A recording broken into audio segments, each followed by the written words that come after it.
అందరికీ నమస్కారం. మా దినభయ న్యూస్ ఛానల్కి స్వాగతం, సుస్వాగతం. ఈరోజు చర్చించే విషయం కొంచెం బాధాకరమైందే. గత 6-7 రోజుల నుంచి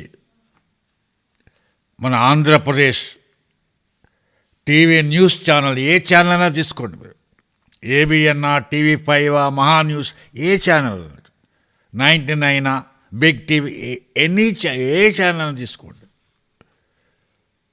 2 విషయాల మీదే చర్చలు. రాత్రి లేదు, పగలు లేదు, అర్ధరాత్రి లేదు, మధ్యాహ్నం లేదు, ఎప్పుడు చూసినా 2 విషయాలు.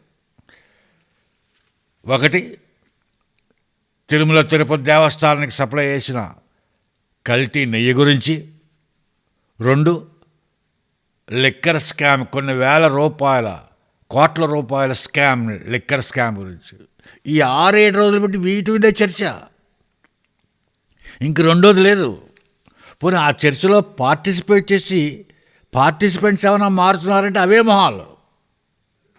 ఈ టీవీ కాబట్టి ఆ టీవీ, ఆ టీవీ కాబట్టి ఈ టీవీ, టీవీలు మారుతున్నాయి, ముఖాలు మారట్లేదు. అవే ముఖాలు, అదే చర్చలు, అవే చర్చలు, అవే చర్చలు. ఒకటే పాట, ఒకటే పల్లవి. టీటీడీ కల్తీ నెయ్యి, మద్యం స్కాము, అంతే. ఇంకా ఎక్కడ చూసినా, ఈ 6-7 రోజులు బట్టి ఇదే. ఉదయం నుంచి అర్ధరాత్రి వరకు అదే స్క్రీను, అదే ప్యానెల్, అదే అరుపులు.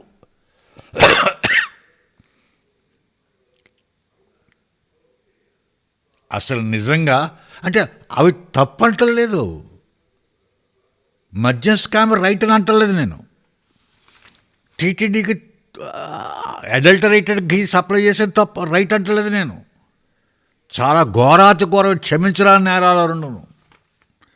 ప్రజల నమ్మకం మీద ఆడుకున్నారు నీచులు, దుర్మార్గులు. వాడిని శిక్షించాలి, కఠినంగా శిక్షించాలి. కానీ రేపు 11వ తారీఖుని, రేపు ఫిబ్రవరి 11వ తారీఖున మన ఆంధ్రప్రదేశ్ అసెంబ్లీ సమావేశాలు జరుగుతున్నాయి. ఆ సమావేశాల్లో చర్చించవలసిన అతి ముఖ్యమైన విషయాలు చాలా ఉన్నాయి. ముఖ్యంగా ప్రజలు పడే బాధలు. ఈ కల్తీ నెయ్యి పక్కన పెట్టండి, ఒక 2 రోజులు చర్చించారు, పక్కన పెట్టండి. సిబిఐ వాళ్ళు, సిట్ వాళ్ళు చూస్తారు ఇంకా అక్కడి నుంచి. ఆ మద్యం స్కామ్ పక్కన పెట్టండి. కానీ జగన్ గారు ముఖ్యమంత్రిగా ఉన్నప్పుడు 1 సంవత్సరం, ఇప్పుడు చంద్రబాబు నాయుడు గారు ముఖ్యమంత్రి అయి 19-20 నెలలు, వరుస 31-32 నెలల నుంచి వృద్ధులకు పింఛన్లు లేవు, కొత్త పింఛన్లు. వికలాంగులకు కొత్త పింఛన్లు లేవు, వితంతువులకు కొత్త పింఛన్లు లేవు. ఎవరికి లేవు కొత్త పింఛన్లు. ఆ స్పౌస్ పెన్షన్లు ఇస్తున్నారు వీళ్ళు వచ్చిన తర్వాత. అది కూడా ఎంతమందికి డేట్ పెట్టారు, పలానా డేట్ అని. ఆ డేట్ లోపల చనిపోయిన వాళ్ళకే ఇస్తాం అని. అది నేషనల్ హ్యూమన్ రైట్స్ కమిషన్ కూడా భంగం అంది, మానవ హక్కుల భంగం అని చెప్పింది ఆ డేట్ పెట్టడం కూడా. అయినా సరే మార్పు లేదు. కానీ వీటి గురించి ఏ మీడియా చర్చించట్లేదు. అరే, అసెంబ్లీ సమావేశాలు వస్తున్నాయి, కొత్త పెన్షన్లు ఇవ్వలేదు, ఎవరికి 31 నెలల బట్టి ఎవరికి పెన్షన్లు లేవు కొత్తవి. ఆ హ్యూమన్ రైట్స్ కమిషన్ వాళ్ళు ఖండించినప్పుడు ఆ డేట్ ఇంకా అలాగే ఉంచారు. అది వాటి మీద ఏ మీడియా కూడా చర్చించట్లేదు. అసలు. అంటే ప్రజల యొక్క బాధలు, ప్రజలు పడే అవస్థలు, ఇవన్నీ మీడియాకి అవసరం లేదా? మరి 4వ పిల్లర్ ఎలా అవుతుంది మీడియా? ఎలా అవుతుంది 4వ పిల్లరు? ప్రజాస్వామ్యంలో మీడియా 4వ స్తంభం అంటారు కదా, ఎలా అవుతుంది 4వ స్తంభం? ప్రజల యొక్క సమస్యల మీద చర్చించకపోతే, పైగా అసెంబ్లీ సమావేశాలు రేపటి నుంచి, మరి ఆ అసెంబ్లీ సమావేశాల్లో ప్రజల యొక్క బాధలకు ఒక ఎజెండా కింద క్రియేట్ చేయాలి కదా మీడియా.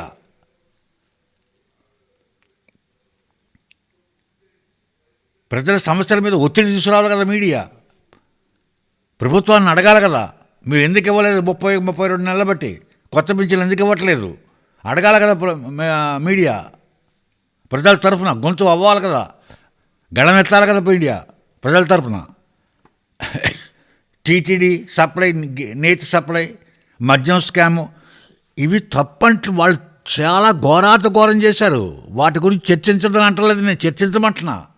కానీ కొంత సమయం ఉండాలి. వరుసగా 6 ఏళ్ళు బట్టి అదే సమస్య కాదు. ఇంకా మన రాష్ట్రంలో ఒకటే సమస్య కాదు, చాలా ఉన్నాయి సమస్యలు. అంతకన్నా ఎక్కువ. ముసలివాళ్ళ బతకడం ముఖ్యం, వికలాంగులకు క్షేమం ముఖ్యం, వితంతువుల క్షేమం ముఖ్యం. అవి చాలా ముఖ్యం వీటన్నిటికన్నా కూడా. మరి వాటి గురించి ఎందుకు పట్టించుకోవట్లేదు మీడియా? పేదవాళ్ళ పెన్షన్ కన్నా ఇవి ఎక్కువ, వృద్ధుల బతుకు కన్నా ఇది ఎక్కువ, వికలాంగుల అశ్రద్ధ కన్నా ఇది ఎక్కువ. అత్యవసరం కాదా వికలాంగుల యొక్క వాళ్ళ మీద చూపించవలసిన రోజు కాదా అది? మీరు ఎంతసేపు వీళ్ళ మరిచిపోయి ఆ ప్రభుత్వాల వైపు అజెండా మీ సొంత నిర్ణయం తీసుకుని మీ సొంత ఎజెండా క్రియేట్ చేసుకుంటే అది జర్నలిజం అనిపించుకోదు, అది అజెండా సెట్టింగ్ అనిపించుకుంటుంది. మీరు ఎవరికో ఎజెండా సెట్ చేసుకుంటున్నారు, మీరు సెట్ చేసుకున్న వాళ్ళ తరఫున మీరు పబ్లిసిటీ చేస్తున్నారు, క్యాన్వాస్ చేస్తున్నట్టుగా కనిపిస్తుంది, కానీ మీరు జర్నలిజం అనిపించుకోరు. అధికారాన్ని ప్రశ్నించాలి, బలహీనల యొక్క గొంతుగా మీరు మారాలి. అసెంబ్లీ ముందు ప్రజా సమస్యలను ఎజెండాగా మార్చడం మీ విధి, మీ బాధ్యత. కానీ మీరు చేస్తున్న పని ఏంటి? అది పట్టించుకోవట్లేదు. మీరు ఏదైతే మీరు పట్టించుకోవాలో, ఎవరికి గొంతుగా మీరు ఉండాలో, ఎవరి గళంగా మీరు ఉండాలో అలా ఉండట్లేదు. మీరు ఎవరి చేతికర్రగా మీరు ఉండాలో వాళ్ళకు ఉంటున్నారు, చేతికర్ర కింద ఉంటున్నారు ప్రభుత్వాలకి, పార్టీలకి.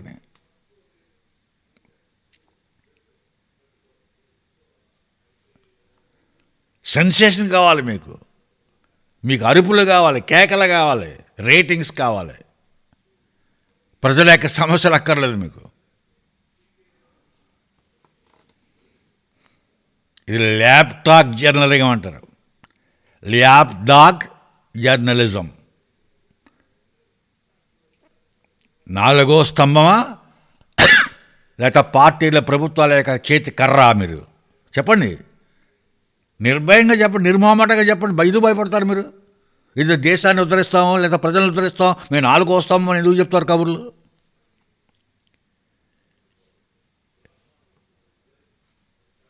ప్రజల యొక్క ఆకలి మీకు కనిపించకపోతే, పెన్షన్ లేవన్న బాధ మీకు వినిపించకపోతే, హామీల అమలుపై ప్రశ్నించకపోతే మీరు జర్నలిజం ఎలా అవుతుంది? సూపర్ 6 ఘనంగా విజయవంతం అని చెప్పి అనంతపూర్లో పెద్ద సభ ఏర్పాటు చేశారు ఈ కూటమి ప్రభుత్వం, ఘన విజయం పొందినట్టుగా. కానీ సూపర్ 6లో ఇంకా 2 హామీలు మిగిలిపోయినాయి. ఆడవారికి 1500 రూపాయలు నెల నెల ఖాతాల్లో వేస్తా అన్నారు, అది అమలుపరచలేదు. నిరుద్యోగులకు 3000 రూపాయలు గుర్తిస్తా అన్నారు, అది అమలుపరచలేదు. మీరు అడిగారా వాళ్ళని? ప్రభుత్వాన్ని అడిగారా? అదే కాదు, తల్లికి అమ్మఒడి ఏదో ఉంది, 15,000 పిల్లలు చదువుకోవడానికి ఎంతమంది పెడితే అంతమందికి ఇస్తున్నారు. కొంతమందికి ఇంకా పడనే లేదు, కొంతమందికి ఆ పడని వాడికి ఇంకా రాలేదు, ఇంకా అవి అలాగే ఉన్నాయి. ఇంకా ఎందుకు పడలేదు కూడా ఎవరు చెప్పట్లేదు. అడిగినాను.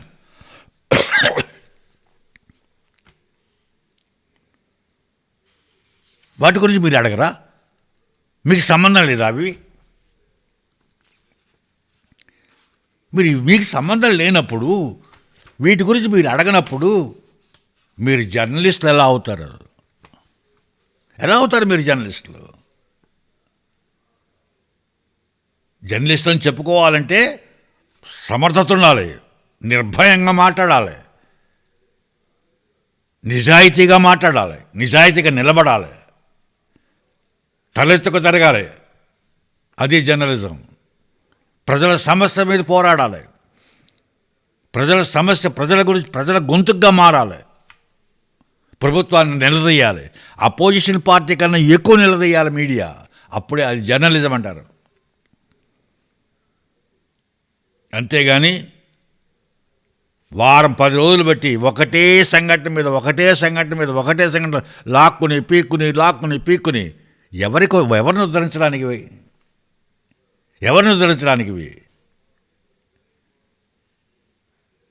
ప్రజల సమస్యల మీద చర్చించండి.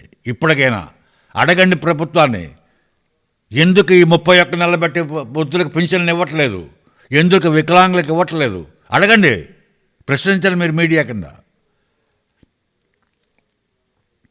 ఎందుకు ఇంతవరకు ఇళ్లకు లోన్స్ ఇవ్వలేదు, మేము ఇన్ని ఇళ్ళు కట్టిస్తాం ఉన్నారు, అన్ని ఇళ్ళు కట్టించారు ఇప్పుడు వీళ్ళు వచ్చి.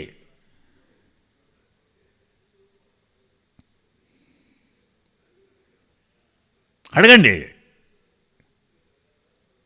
ఒక్కొక్కళ్ళకి 3 సెంట్లు భూమి ఇస్తా అన్నారు, ఎంతమందికి ఇచ్చారు ఇప్పుడు వీళ్ళు వచ్చి? 2 సంవత్సరాలు అయిపోతుంది, ఎంతమందికి ఇచ్చారు భూములు, ఇళ్ల స్థలాలు? అడగాలి ఇవన్నీ మీరు మీడియాగా, అది మీ బాధ్యత. అది అడగడం మానేసేసి మీ రేటింగ్స్ గురించి, మీ సెన్సేషన్ గురించి మీరు వార్తలు రుద్దుతారా ప్రజల మీద? బలవంతంగా రుద్దుతారా ప్రజల మీద? ఏ ప్రజలు 5 కోట్ల ఆంధ్ర ప్రజలు ఎవరో కూడా మద్యం స్కామ్ని ఎవరు సపోర్ట్ చేయరు. అలాగే తిరుమల దేవస్థానం శ్రీనివాసులు సప్లై చేసిన అడల్టరేటెడ్ గీగి ఎవరు సమర్థించరు. నీచంగా చూస్తున్నారు వాళ్ళని. వాళ్ళకి ఎటువంటి శిక్ష వేసినా ప్రజలు అభ్యంతరం చెప్పరు. వాళ్ళని ఎవరు పట్టించుకోవట్లేదు అసలు. అలా అని చెప్పి ఈ ప్రభుత్వం ఏది చేసినా మీరు సపోర్ట్ చేస్తారా? చేయొచ్చు అలాగే జర్నలిస్టులు? మీకు బాధ్యత ఉంది, ప్రత్యేకమైన బాధ్యత ఉంది, అది నిలబెట్టుకోండి మీరు. ఏబిఎన్ రాధాకృష్ణ గారికి ఏదో కబుర్లు చెప్తాడు కదా వారం అని. ఎప్పుడైనా ఈ పింఛన్ల గురించి ఎత్తాడా మాట ఆయన? ఈ 31 నెలల బట్టి పింఛన్లు ఇవ్వలేదని ఎత్తాడు ఆయన మాట. వికలాంగులకు పింఛన్లు లేవు, వితంతువులకు పింఛన్లు లేవు, ముసలాళ్ళకి పింఛన్లు లేవు, 31 నెలలు బట్ట ఎత్తాడు ఆ మాట. ఇళ్ల స్థలాలు లేవు, ఇళ్ల లోన్స్ లేవు, ఎత్తాడు ఆ మాట ఆయన. అవక్కర్లేదు. ఇది అవి అడిగితే రేటింగ్స్ రావు, టీఆర్పీ రేటింగ్స్ రావు వాళ్ళకి. మీ టీఆర్పీ రేటింగ్స్ గురించి వర్క్ చేసిన మీరు జర్నలిస్టులు ఎలా అవుతారు? ఎలా చెప్పుకుంటారు మీరు జర్నలిస్టులని? ఆలోచించండి. మీ మీద కోపంతో నేను మాట్లాడట్లేదు, బాధతో మాట్లాడుతున్నా. జర్నలిస్ట్ అనే వ్యక్తి ఎలా ఉండాలి, అలా ఉండట్లేదే అన్న బాధతో మాట్లాడుతున్నా. అదొకటే కాదు సమస్యలు. రోడ్డు మీద హెల్మెట్ పెట్టకపోతే పోలీసులు మన పట్టుకుని ఆఫ్ చేస్తారు, ఫైన్ వేస్తారు. అటువంటిది ఈ మధ్యకాలంలో అంబటి రాంబాబు చేసిన అడావుడికి, లేదా జోగి రమేష్ చేసిన అడావుడికి మన మాజీ ముఖ్యమంత్రి జగన్ మోహన్ రెడ్డి గారు పరామర్శలకు వెళ్ళాడు. వాళ్ళకి అక్కడికి చాలా చోట్లకి వెళ్ళాడు ఇంతకుముందు కూడా. ఏ పరామర్శకు వెళ్ళినా పోలీసు వాళ్ళు పెట్టిన 144 సెక్షన్ కానీ, సెక్షన్ 30 కానీ అతిక్రమించి ఆయన వెళ్తున్నాడు. మరి ఆయన మీరు ఎందుకు యాక్షన్ తీసుకోవట్లేదు? మీరు ఎందుకు ప్రశ్నించట్లేదు పోలీసు వాళ్ళని? ఎందుకు ప్రశ్నించట్లేదు ప్రభుత్వాన్ని? ఆయన మీరు ఎందుకు యాక్షన్ తీసుకోవట్లేదని అడగట్టున్నారా మీరు? మామూలు వ్యక్తి హెల్మెట్ పెట్టుకోకపోతే ఫైన్ వేస్తారు, రాంగ్ రూట్లో వేస్తే ఫైన్ వేస్తున్నారు, పట్టుకుంటున్నారు. అటువంటిది 144 సెక్షన్ని అతిక్రమిస్తున్నాడు ఆయన, సెక్షన్ 13 అతిక్రమిస్తున్నాడు ఆయన. ఆయన జోలికి వెళ్ళరా? ఏంటి ఆయన గొప్పతనం ఏంటి? ఆయన గొప్పతనం ఏంటి? మా గొప్పతనం లేకపోవడం ఏంటి? ఆయనకి అంత హక్కు ఉందో మాకు అంతే హక్కు ఉంది.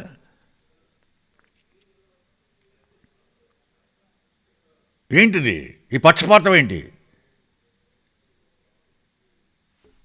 ఆయన 5 సంవత్సరాలు ముఖ్యమంత్రిగా పనిచేస్తాయంటే ఎవరు కొత్త అధికారాలు ఆకాశం నుంచి మూడు వస్తాయా ఆయనకు అధికారాలు? కాన్స్టిట్యూషన్ అందరికీ ఒకటే రకమైన అధికారం ఇచ్చింది, బాధ్యతల హక్కులను. ఎంతమంది ప్రజలు నరకం అనిపించారో ఆయన రోడ్డు మీద ట్రాఫిక్ జామ్లు అయితే, ఎన్ని అంబులెన్స్లు ఆగిపోయాయి, అవి చూపించరు మీరు టీవీల్లో. ఆ పోలీసులతో గొడవపడి ఆ గొడవలు చూపిస్తారు, రోడ్డు మీద జరిగే గొడవలు చూపిస్తారు, కానీ అంబులెన్స్లు ఎన్ని ఆగిపోయాయి, ఎంతమంది సామాన్య ప్రజలు బాధలు పడుతున్నారు ట్రాఫిక్ జామ్ అయిపోయి, అవి చూపిస్తున్నారా మీరు? అవి చూపించరు.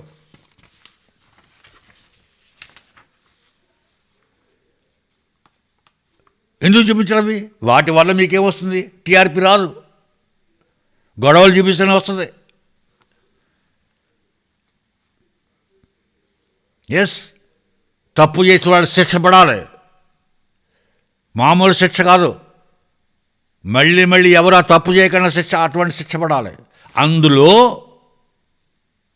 5 కోట్ల కాదు, మొత్తం ప్రపంచం మొత్తానికి వెళ్ళిపోయిన వెంకటేశ్వర స్వామిని మోసం చేసినందుకు, భక్తులను మోసం చేసినందుకు వాళ్ళకి ఎటువంటి శిక్షణ పడాలి. రాజ్యాంగ చట్టాల్లో లేని శిక్ష పడినా వేయాలి, ఘోరాతి ఘోరమైన శిక్ష, కఠినాతి కఠినమైన శిక్ష వేయాలి వాళ్ళకి.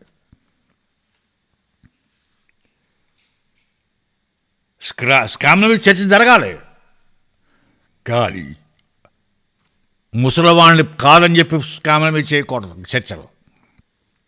వితంతువులను కాదని వాళ్ళ మీద చేయకూడదు. వీళ్ళు ముఖ్యం, వీళ్ళ బతకాలి.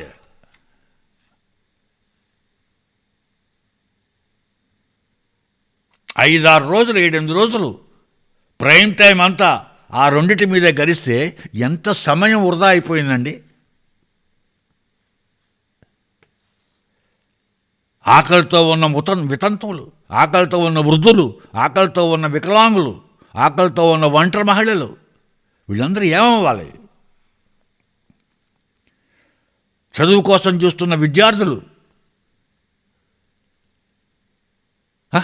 ఏమవ్వాలి? వీళ్ళందరూ మీకు బాధ్యత లేదా జర్నలిస్టులకి? వీళ్ళందరి మీద, అందులో అసెంబ్లీ సమావేశాలు జరుగు ఈరోజు ముందు మీరు ఎటువంటి ఇష్యూలు ఎత్తుకోవాలి. మీరు వాళ్ళు ఎలాగా మాట్లాడరు, అపోజిషన్ పార్టీ వాళ్ళు సభకే రావట్లేదు, వాళ్ళ సమస్యలు ఎత్తుకోరు. వాళ్ళు ఎంతసేపు కూడా నిర్మాణం కాదు వాళ్ళకి కావాల్సింది, డిస్ట్రాయ్ వాళ్ళకి కావాలి. వాళ్ళ గురించి వదిలేయండి.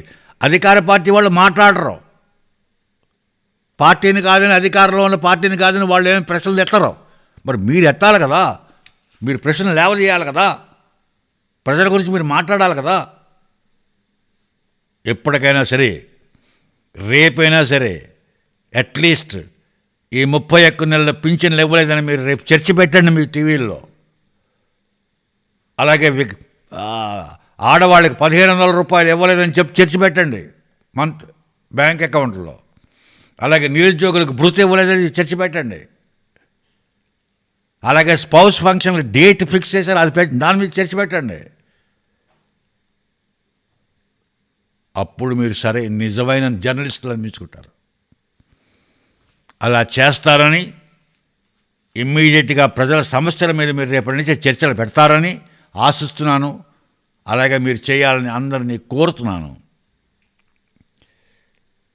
ఇక ప్రజలకు ఈరోజు క్వశ్చన్, గత 6-8 రోజుల నుంచి టీవీ వాళ్ళు తిరుపతి తిరుమల దేవస్థానానికి సప్లై చేసిన నేతి స్కామ్ మీద, మద్యం స్కామ్ మీద చర్చించడం, మిగిలిన సమస్యలన్నీ వదిలేసేసి వాటి మీదే చర్చించడం, వాటి మీదే కూర్చోవడం న్యాయమా, సమంజసమా?